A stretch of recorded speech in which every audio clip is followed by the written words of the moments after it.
Hello, I'm Exclusively Lex, and welcome to my review for the Banner Saga 2 on the Nintendo Switch. As always, I'd like to let you guys know I received a review code from the publisher to go ahead and make this review. The Banner Saga 2 was developed by Stoic Games and published by Versus Evil. If you haven't played the Banner Saga 1, I highly suggest you go back and play that, simply because right at the beginning of the Banner Saga 2, there's some spoilers to how the Banner Saga 1 ends. Also, your choices matter. When you start the Banner Saga 2, it gives you the option to import your save if you're playing on the same system. So that brings forth your choices that you've made in the other game. So again, with that said, spoilers ahead, please be warned. The game starts off by giving you an important choice. You're either Rook or Alette. Again, if you've imported the save from the system that you played it before, that'll be the choice that you're given. Much like the Banner Saga 1, it's different stories that ultimately end up in the same place. But again, your choices do matter. And right off the bat, you can actually sense that in this game, they matter a lot more than they did in the first one. But I'll talk about that in a little bit. At first, it introduces you to a new mechanic that you're going to be using in combat, and that's the obstacles. Later on, it'll introduce you to victory conditions, which make your strategy a little bit different. The obstacles are hit and miss. Sometimes they're great for great benefit on your side.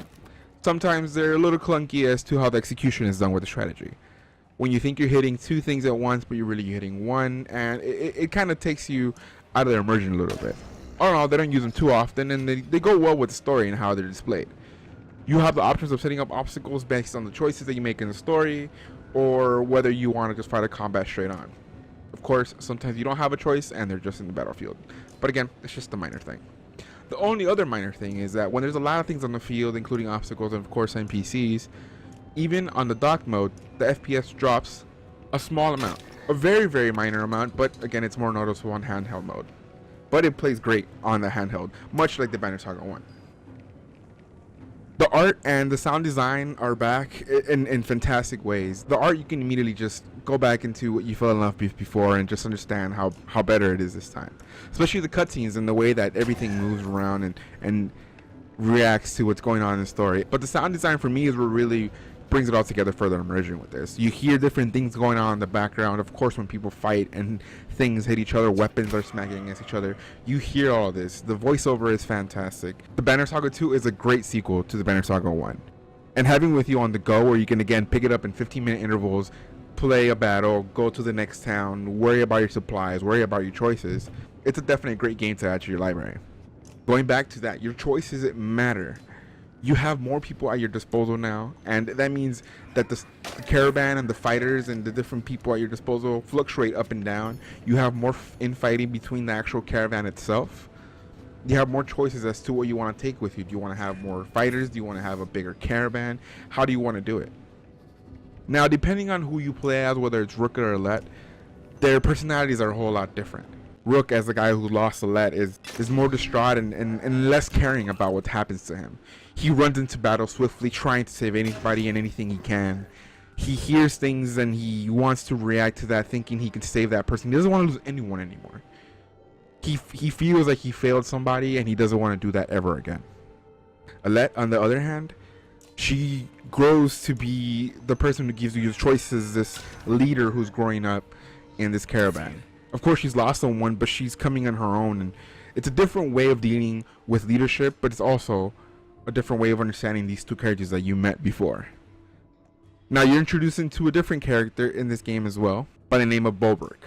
Bolberg is a mercenary. He doesn't care about anything else but the gold. The good thing is you see these characters interact and you are switched from one world to the next, and your mindset and the immersion brings you along with it. When you're Bolberg, do you want to choose to be this guy who just cares about the money, just wants to kill everything in his sight? Again, those choices are there for you to make. It's all up to you how you choose to do so. When you're Rook or you're Alette, you can either be more calm or more, thrusting forward if you're feeling like you need to prove something to yourself.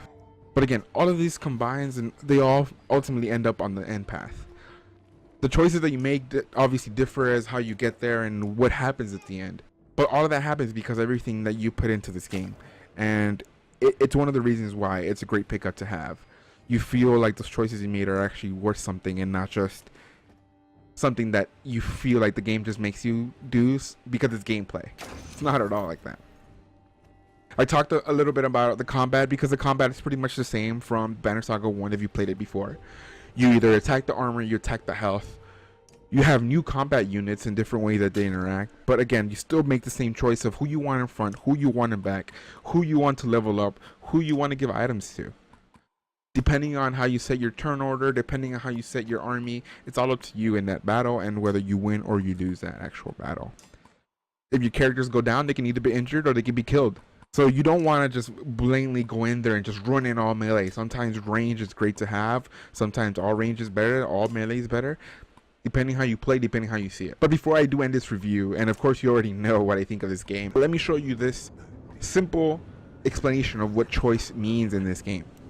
Now, it's again another minor spoiler in the Banner Saga 2, but there's an instance where you're caught between a no man's land and the dredge. The choices that you make there also transform the path that you're taking. A mender brings up land and your caravan is traversing through it. If you feel like the dredge are going to catch up, you can go and attack them directly. Or you can choose to drop that land at the end. But also remember, your mender isn't going to have the greatest mental strength throughout all of it. Also, don't interrupt him. You're going to break his concentration, and that can also cause trouble for your caravan. Sometimes if you choose to drop the end, people will die in your caravan and people will not like you for it. The choices that you make are quickly felt in this one quick scenario. They pretty much just improved on what the original Banner Saga was and just made it that much better. Again, the Banner Saga 2 is a must-have for your library collection, just like the Banner Saga 1 is. And with that, I hope you guys enjoyed this review for the Banner Saga 2 on the Nintendo Switch. Again, thank you to Versus Evil for providing me with the review code for this game. And as always, if you guys like this video, hit that like button. If you want to watch more videos like this, hit that subscribe button. Thank you guys so much for watching this video. I'm Exclusive Relax, and welcome to the exclusive family. We're in for one hell of a ride. Take care, guys.